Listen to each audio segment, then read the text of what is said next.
guys, you must have heard that Boko Haram and Iswap are fighting over territorial dominance in the area of Lake Chad. And Nigerians have been wondering what is preventing the Nigerian military from going there to end them, you know, to just finish them in that area. So guys, take a look at this headline here, and it says terrorist tough war battle in northern eastern Nigeria leave about 200 dead. So about 200 fighters have been died. And this article reads further saying, fighting between Boko Haram and rivalry militants from Islamic State West African province broke out on shores of Lake Chad. This is what is happening. And now today, the NFA posted this post on the Twitter space. They said, just in, NFA eliminates many terrorists in precise air strikes across northern Nigeria. Official. So Nigerians are now asking them to bring evidence. Nigerians are wondering why they are telling us that, you know, they struck the hideouts of these criminals while they are busy fighting in the area of Lake Chad. So many Nigerians are saying that the Tinubu's government is just deceiving the masses. Let me take you through some of the reactions coming from Nigerians. Like this person here said, so why can't the NFA target the bandits who are having public meeting, like intercept them before getting to the venue or trace them to their hideouts and end that problem? How come the insecurity issue gets worse on a daily basis despite the hideouts of the news of bandits getting eliminated? And this other person say, where is the evidence? Just yesterday we saw 2 terrorist groups having field day without interruption. And this other person here say, lie upon gaslighting upon falsehood. Nobody older than 4 years old believes the lies coming out of the Tinubu's administration until they publicly arrest the governors and emirs who are sponsoring terrorism. Please ignore their lies. The Tinubu's government knows them. Many are governors and emirs. The rest are serving inside the Tinubu's government. That's what this person said. And another person here said, you need to stop this, your copy and paste propaganda news. No evidence that terrorists were eliminated and all that. Nigerians are daring the Nigerian Air Force that where are the evidence that you eliminated terrorists? Don't forget that they have the real Boko Haram and Iswap fighting in the Lake Chad area, and they've ended up killing themselves. About 200 of them gone. I'm just going to allow you to take a look at how TVC analysts have dissected this on why the fight has broken and what they are fighting for. Take your time, watch these videos, and let me know your thoughts in the comment section below. Please don't forget to subscribe to the channel and turn on the bell notification. Now take a look. Rivalry among the extremist factions in the Lake Chad Basin has once again raised fresh concerns over security in the region. In recent reports, renewed violence has erupted between the Jama'atu al-Sunnah leader Awati wal Jihad, popularly known as Boko Haram, and the Islamic State West Africa province Iswap. Both groups are battling for the control of strategic island settlements in Badam and Kukawa local government areas of Borno State. Security sources say the clashes, which have left several fighters dead, stem from growing competition over dominance, supply routes, and recruitment networks. Meanwhile, security agencies are intensifying patrols of the area to check activities of insurgents. All right, PQ. Those pictures are pictures of Chadian troops. Okay. I don't think we should. We are talking about the Lake Chad Islands. Part of the Lake Chad Islands are in Nigeria. Yes. Nigeria has extensive borders with Niger.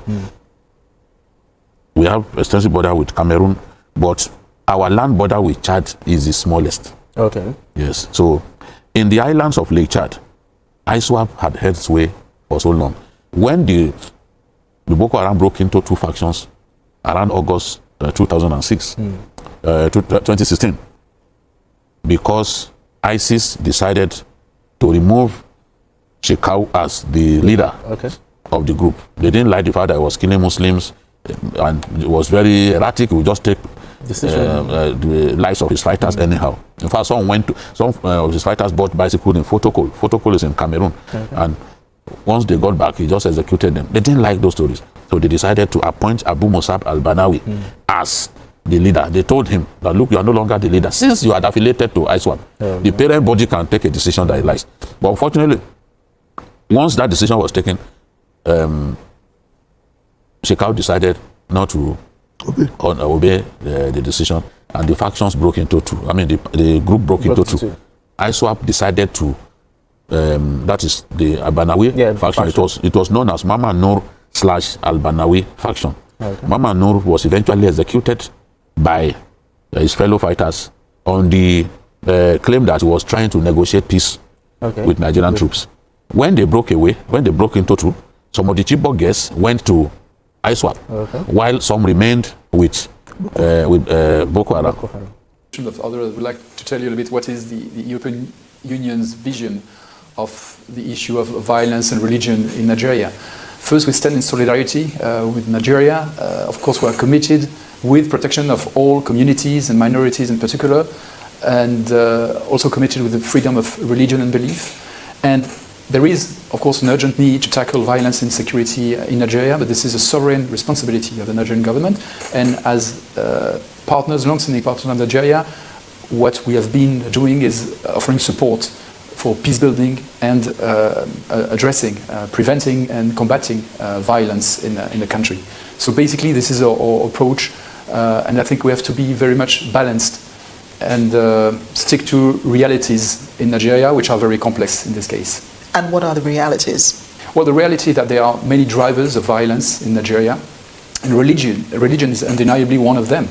And if you look at who are the victims of violence in Nigeria, well, all communities are, all religious communities, Christians, Muslims, others. And sometimes you can have some attacks, some discriminations based on religions, but in many other cases, they are based on other reasons. And so I think it's important to distinguish the different cases, not to generalize. But of course, attacks on the basis of religion also exist and are despicable. So our position is that all communities, all beliefs deserve respect and protection. And so this is what we are trying to support Nigeria to do. And when you look at the overwhelming majority of Nigerians, what they long for is peaceful coexistence between ethnic groups, between religious groups, religious communities. And the federal government is itself a multi-confessional, multi-ethnic body governed by the Constitution of Nigeria, which is not recognizing any religion as superior to others and giving guarantees to the freedom of belief and religion. So it's about implementing all of this. We know it's a huge challenge. It's not easy. It's Nigeria's responsibility. No other country is allowed to substitute itself to this sovereign responsibility. But we are here, especially the European Union, to offer, as we've done for many years, support for victims of any community and support to the authorities for the prevention and fight against insecurity and violence. And we are also, of course, exchanging very much with civil society, with religious and traditional leaders who also play a very important role in this country to foster dialogue, interfaith dialogue, and peace building. You talk about these measures that are already in place, to fight some of these factors that lead to insecurity in the Northeast, but insecurity still persists. Why does it? Well, there are, again, many drivers of insecurity. And so it's important to combat not only the visible signs of insecurity and violence, but also its causes, its roots, addressing the lack of opportunities, for instance, and creating peace-building structures and processes so that conflicts can be addressed and and solved without ending up in violent acts. And this is what we've been supporting, for instance, in many states of Nigeria. Just to name a few examples, over the last weeks, I've been to Katsina, I've been to the Niger Delta, where the EU is funding projects to support this kind of peace-building fostering. And also we've been supporting communities under attack, for instance, in Benue State a few months ago when there was the horrible Yelwata attack. We went there and supported with some 1.5 million euros displaced persons, internally displaced persons, in particular those who were displaced by this attack. And how does the EU interpret the responsibility to protect? Well, I think it's right, more than anything, for people to live in security and in terms of freedom of religion to worship freely and safely. And so this is rather a responsibility to protect than a right to protect. But this responsibility, first and foremost, is on the authorities of the country. That's why I was saying that it's a sovereign responsibility of the government of Nigeria. And we very much respect this and this Nigeria sovereignty. And as international partners, we are here to help. And this is what we are doing, and we are ready to enhance our support in terms of both kinetic and non-kinetic measures in security and defense, but also in terms of peace building with new projects in other areas, for instance, in the Middle Belt. What would be the EU's reaction if the US eventually sends troops on the ground in Nigeria? We don't like as diplomats to answer to hypothetical questions. What will you do if? It depends very much on the circumstances, on what exactly the situation is. But you should ask, the US government about that. This is their position and their intentions. What we are doing is standing with the Nigerian people and the Nigerian government in this effort to tackle this huge problem of insecurity and keeping this country so complex united beyond ethnic, religious divisions or geographic or whatever. And I think that what Nigeria needs more than anything is support and solidarity and partnership. And this is what the EU is bringing to Nigeria. Again, we will see what happens. We are not here yet. And of course, we hope that this will not happen, unless it's a sovereign choice by the Nigerian government, of course. Nigeria is free to accept whatever support is offered by other countries. But in any case, we are very respectful of Nigeria's sovereignty. And we think that everybody should respect Nigeria's sovereignty. We have a compass, which is the UN Charter, international law.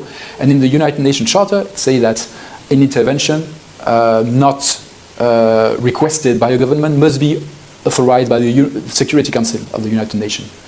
This is international law, this is UN Charter. So will you... Indeed, the first set of Chibok girls that will have been released, their release was thwarted when the other group got information that government was negotiating with one of the factions. They then threatened that if that release should go on, they will go and waste all the girls in their own custody. So both camps had their fair share of Chibok girls shared between them. The commanders had girls posted to them and all that. So after they went to the Lake Chad Islands, the area was fortified. It was a lot difficult for Nigerian troops because of the terrain to wipe them out of that area. But over time, after the death of Shekau, because Abu Musa Banawi was given the mandate to unite the groups, to use force to unite the groups. So attacks became common amongst them. Invariably, Al-Banawi got Shekau cornered.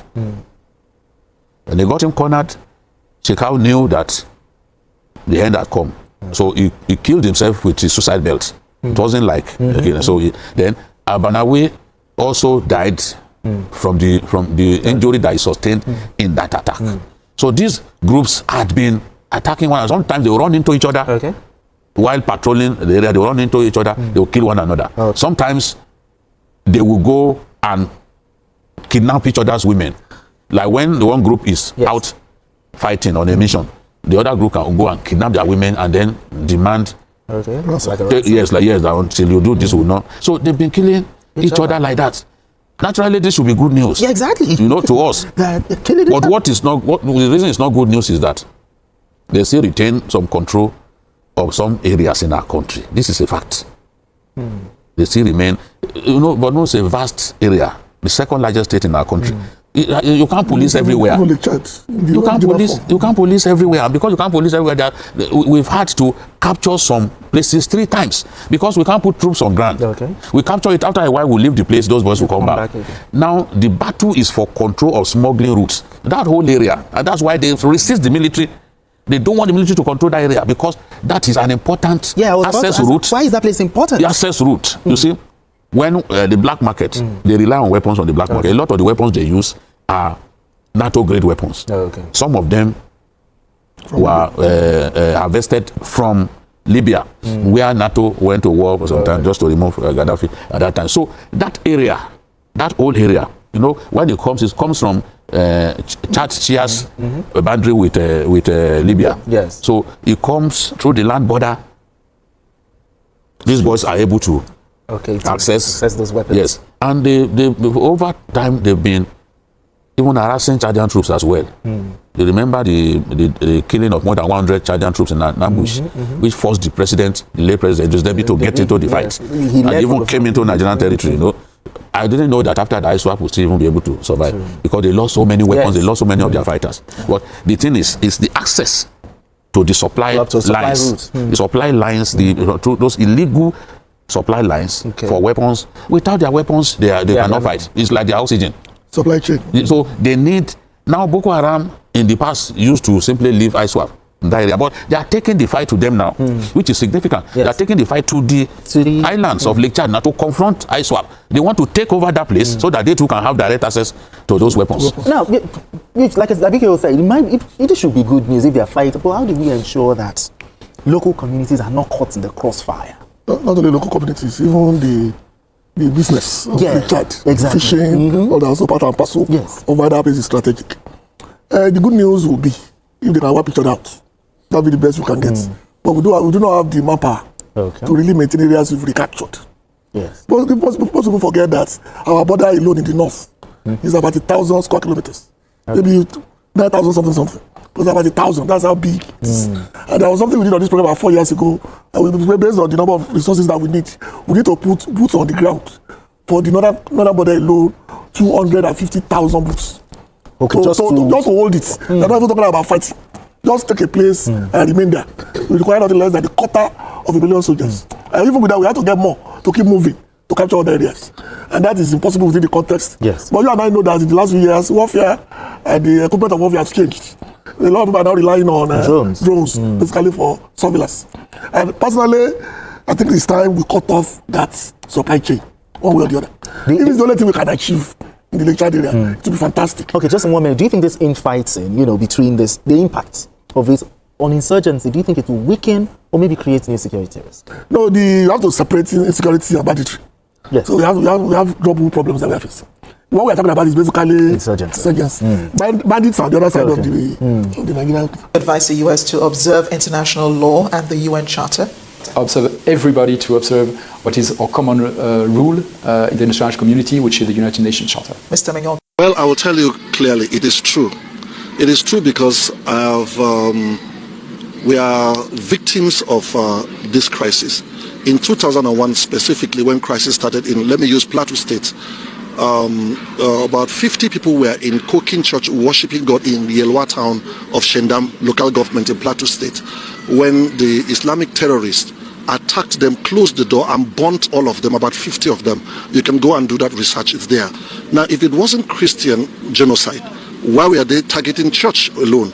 After that, crisis busted out again and they slaughtered a lot of people. My uncle was literally slaughtered in front of his house in the same Yelwa, Shendam.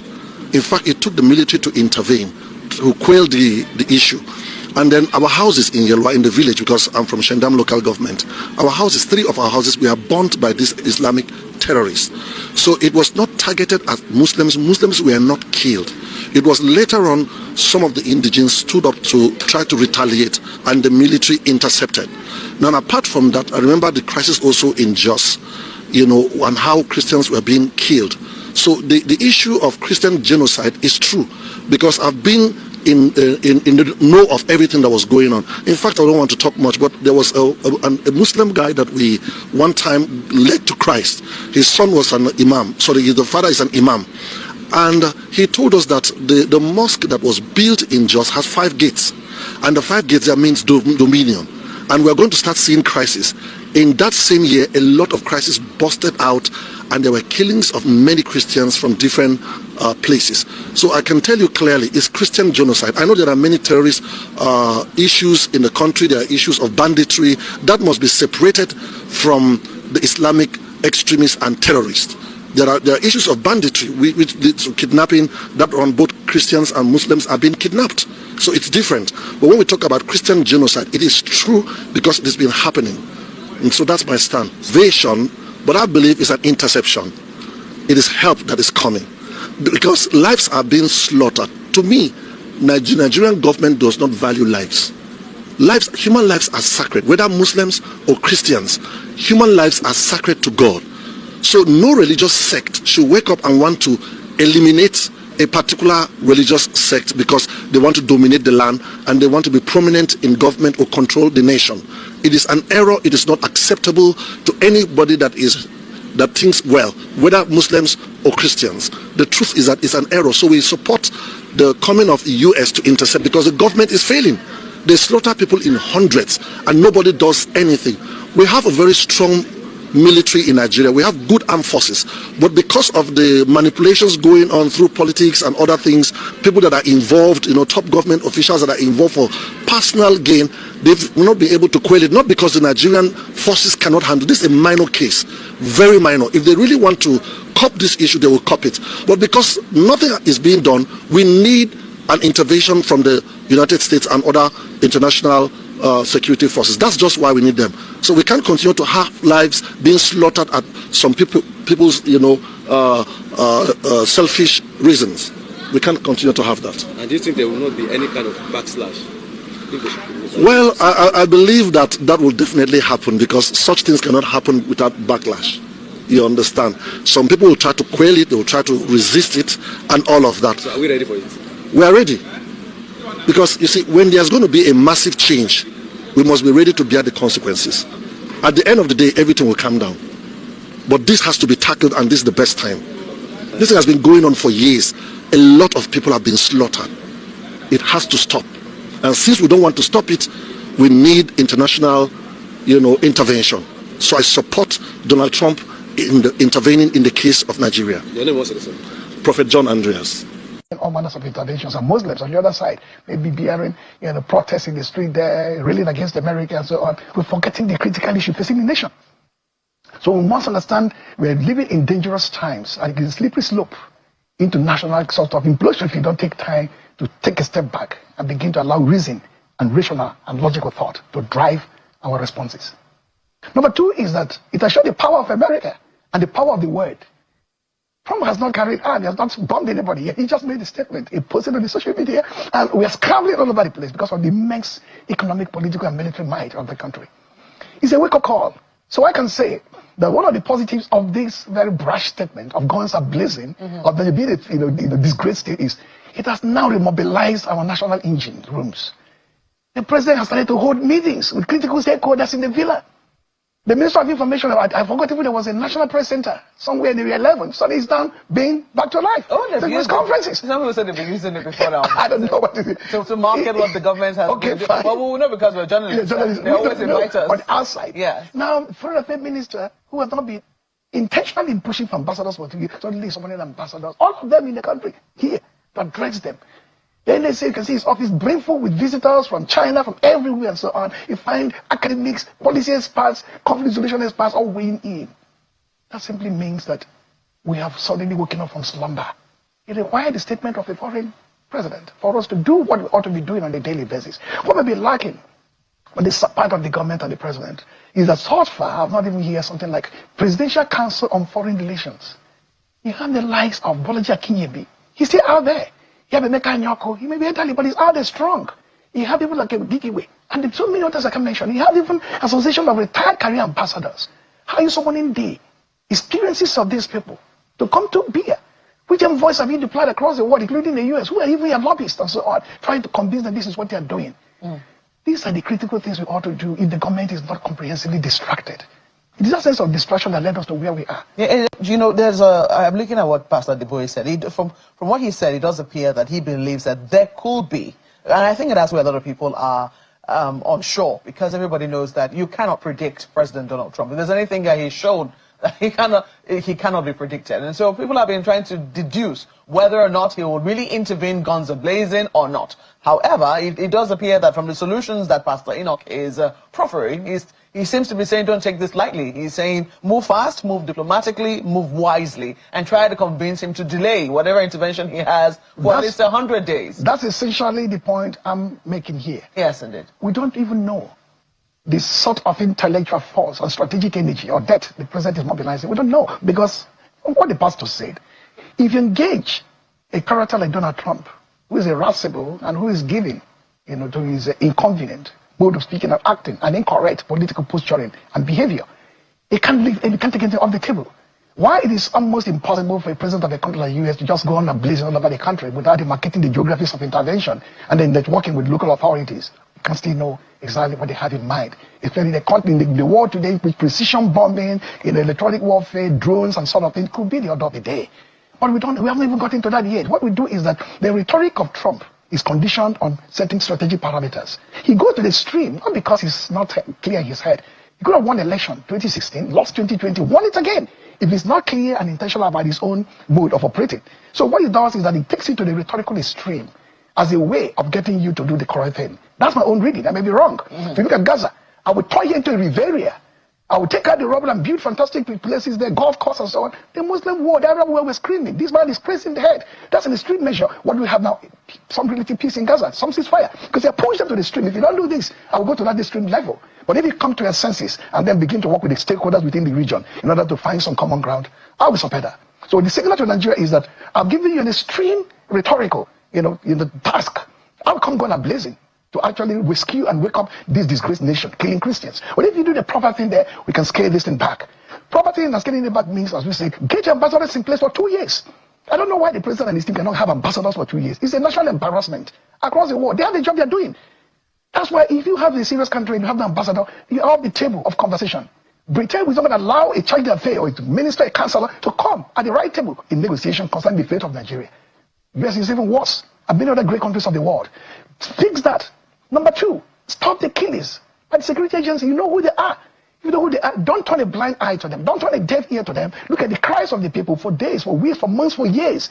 Do something about it. Practical things. Somebody outside will say they have taken some concrete steps. But the short-term step, the mid-term step, and long-term sustainability, the confliction steps. How do you even talk about post-conflict reconstruction? In those environments, you have even reduced the scale of conflict. How about IDPs? How are you managing them? How about humanitarian services? There are many things the vulnerable groups there are lacking, and the government is not actually showing empathy.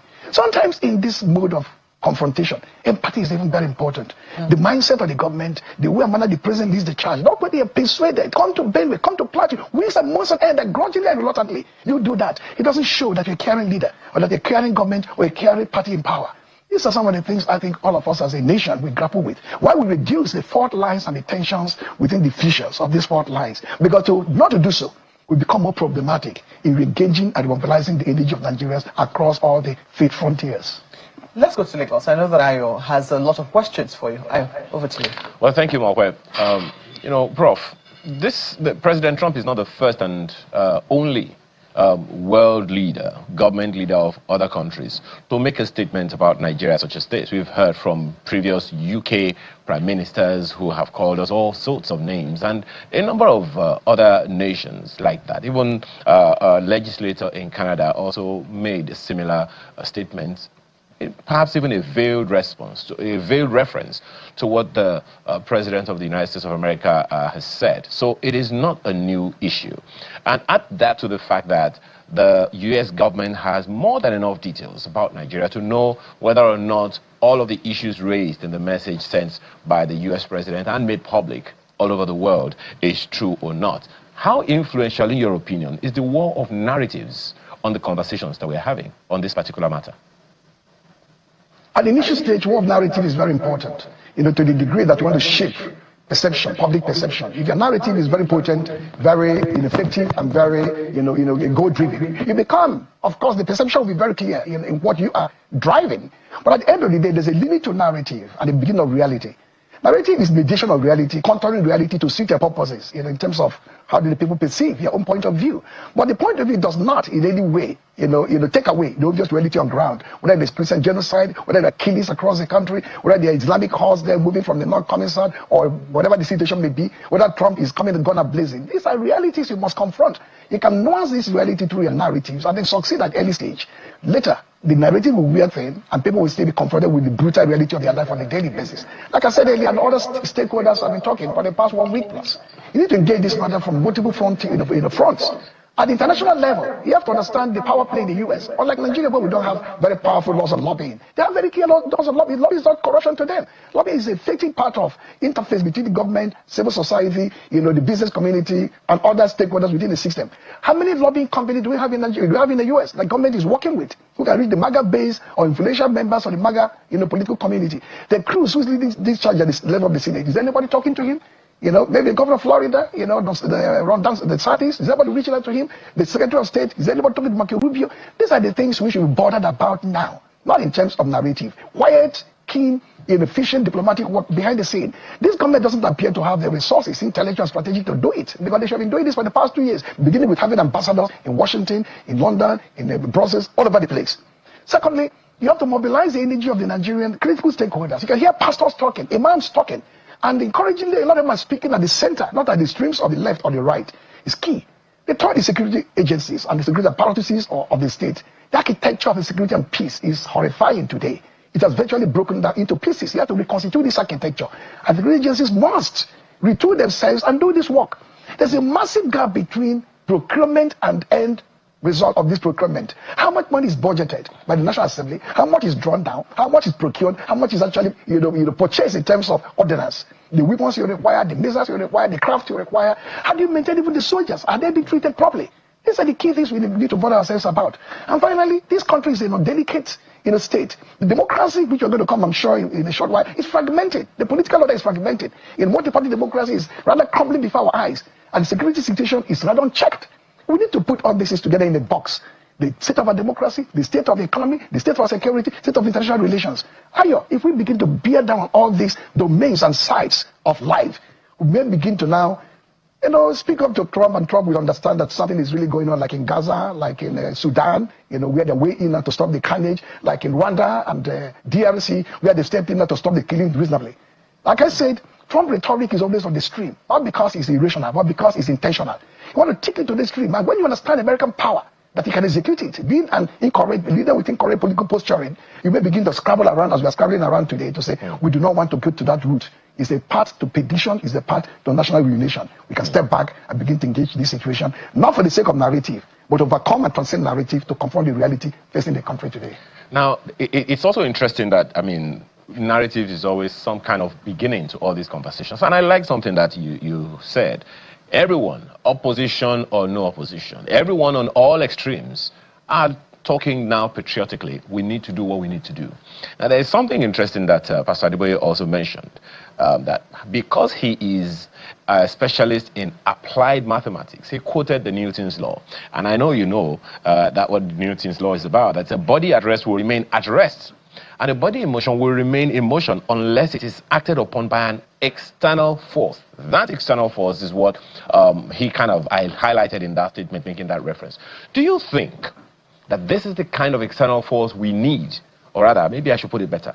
Do you think this external force is potent enough to not just steer us in the right direction, but to move us? Something Pastor Adeboye also said in that statement. He's been trying previously in his own private way to encourage presidents to do whatever needs to be done, to follow through on some occasions, and sometimes they do it, sometimes they don't. But this time he is making it open. Do you think this external force is significant enough, not just to steer us in the right direction, but to get every one of us, everyone, to move in the right direction?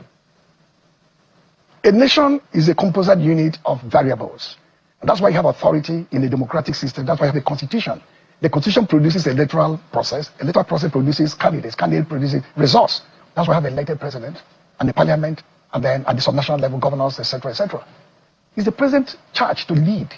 Sometimes if you don't lead, others will compel you to lead. For the past 2 years, this president and his team have refused to lead from the front in terms of insecurity. How do you abate it? In terms of foreign policy and foreign relations. I've said in these studios, many other studios, from 1960, this is the most shambolic and incoherent foreign policy situation we have found ourselves in, when the ECOWAS has virtually imploded before our very eyes, with 3 states walking away, where for 2 years you don't have ambassadors. So yes, a standard pressure could be a wake-up call to say, if you can't do it yourselves, we can compel you to do it. If you can't look at the mirror and see the picture that is very solid in your own locale, then we have you to look at the mirror. What Trump has done is to use what they call the bully pulpit power of the American presidency. We instead numbers, ravaging power across the world to say, we will tear down on you, God of Guinea, we have a carrier there. And as the pastor said, China will not come to your aid, Russia will not come to your aid, they will make some proclamations. That's the end of it. Yes, external pressure of any sort is important, not just to mobilize a government that is indolent by the day, but mobilize our citizens to key in this direction to solve the problem in our midst.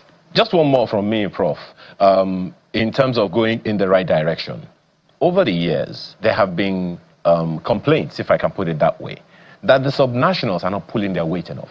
You would recall a time, for instance, where the former and late President Buhari, called out the governor of Benue State at the time when he came to him in Abuja, was saying, look, come help me. And the guy was saying, look, whatever the situation is, I'm aware it is something you can handle. I think it's also happened in the days of President Jonathan as well, saying, look, the governors have what it takes to deal with certain issues at their own levels. But coming to the presidency, the federal government in Abuja is like shirking their own responsibilities.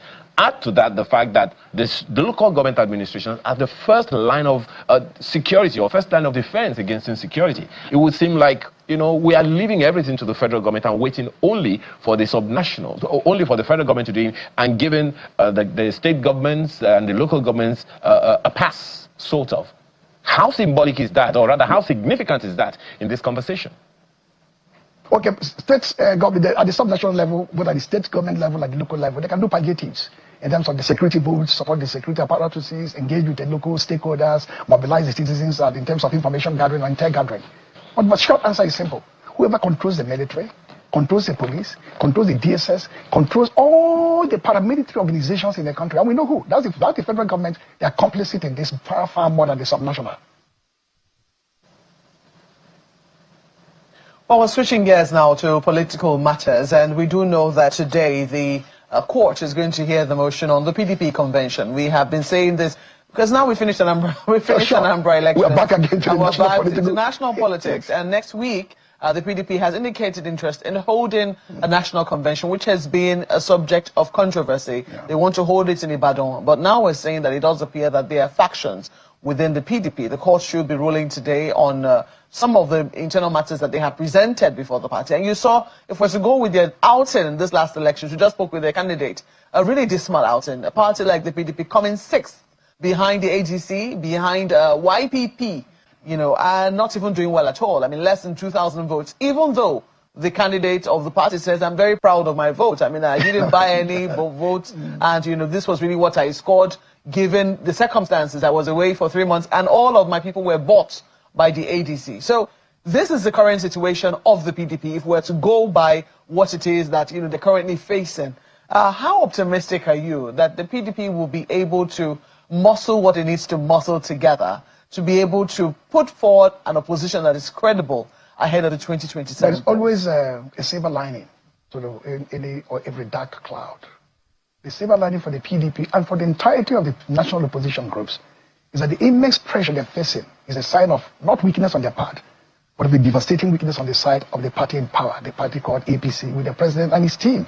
Because no human being in the party would like to just be in trouble for the sake of being in trouble, to implode for the sake of imploding. Now somebody's pushing something somewhere. We say a witch cries in the night, a baby dies in the morning. A bird is dancing on the wayside, a drummer is in the bush. PDP is a very powerful party. It's a legacy party. One my party, last one was formed in 1998. So it lives in every home, in every heart, in every village, even in the reduced state of national, potency. So the party in power, and my take on this is, as a scholar and as a student of our politics and history, is frightened even with the party losing, even with the governors being lost. ABC is still frightened. Why is it frightened? To have a major opposition party like the PDP with a strong presidential candidate in 2027, maybe former President Jonathan, maybe P2B, or somebody from the South with that kind of ranking, is a nightmare scenario. So what do? You must ensure that PDP doesn't survive. And how do you achieve it? You plant squeezlings within the ranks of the party, even within the ranks of ADC, the ranks of Labour, the ranks of SDP. It's only PDP that is actually having these internal tensions and fragmentation. When you plant these squeezlings in their rank, it keeps the party busy in a negative direction. But I can assure you of one thing. Factions are normal situations in the party. Look at Anambra you're talking about. So look at just escape being a factional governor just a few months ago. For 14, 15 odd years, Apuga has been in a factional state. Sometimes two, sometimes three. But they've been producing governors, senators, reps, and so on. Why? Because INEC is a regulator. If you go to INEC and say, who is the chairman of Apuga, they will tell you. Chairman of Labour Party, they will tell you. Who is the chairman of PDP's ambassador? There's no change in that. It is what is there. Not the noise you make on the outside, either in a cozy room, hotel room, or maybe in a federal office somewhere, like we like to use a federal location, do your fashionable thing there, whether with drinks or no drinks there. The key thing is that the chairman of the party is Damagu. That's what INEC knows. And if the NWC see that he leads, suspended the other for, and INEC affirms it, then the party is in complete firm ground. For the convention, a baby has been born. He can't abort it. INEC summoned the party, and the party came, and they put the house in order. INEC monitored 4 or 5 NEC meetings, BOT meetings, governor forum meetings, and the NWC meetings. Pastor Lazarus, who was said to have kicked against Trump coming to Nigeria, has come out to say he's not against, he is not saying there is no genocide, and Nigerians are speaking.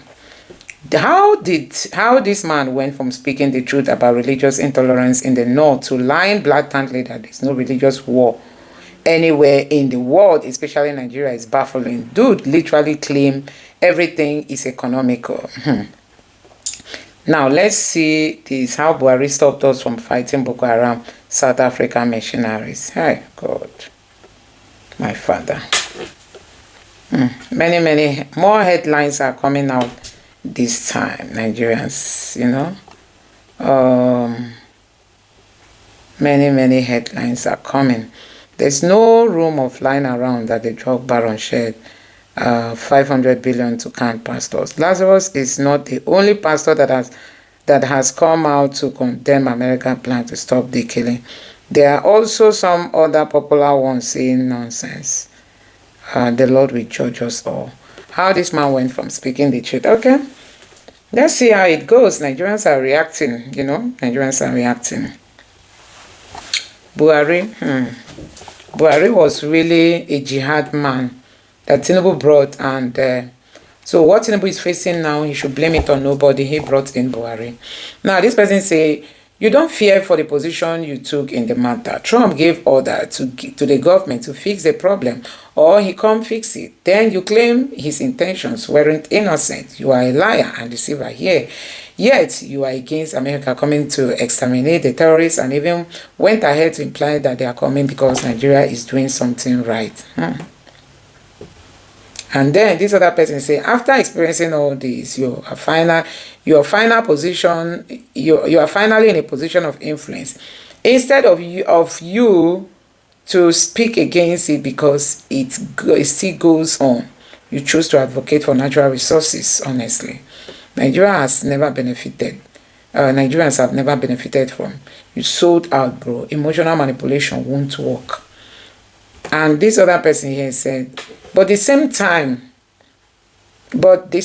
is trying to justify the genocide. I think these men are very unstable with truth. Honestly, they have a price tag, but he himself have witnessed genocide and have the God to say what he said last week. Nonsense Christian leaders are the reasons why the killing continue. My God. And this other person say, Lazarus, this is just a damage control. Your intent is resources over life. You can't stand up and fight for ourselves. We can't stand up and fight for ourselves. Hence, we shouldn't resist help from outside. Resources or no resources, that's your church starting in Kaduna. Please, pastor it. Move your headquarters there. I think this person is making sense. You should go to Kaduna and feel how others are feeling. Have you noticed that in all he said, he's not outrightly acknowledged that there is a genocide? Okay, let's even assume he indirectly acknowledged it. Has he then called out the government to do their job on security? If not, then why is he against the one person that can help? And this other person said, emotional manipulation for someone who claimed to have seen or known so much. You're supposed to be the voice of the truth and hope for ordinary Nigerians. But instead, you sold out. You went against the only glimpse of hope we have. Tell me, within US, one still where our own government never take already. Child. I hate when men of God are being dragged. But I think the two should stop speaking in parables. Christians should start calling out these cloud chasers whose business is cutting out messages to misrepresent the narrative. It's just too much. And this one say, if I was a Muslim, I would have distanced myself from that religion. A religion that put itself first before humanity is no religion. Human life is sacred. Even if you don't agree with my belief, why should I unalive you? Oh, Papa, why should I unalive you? If and when he had seen all this, why disparage help that is coming? Why give an unfounded information?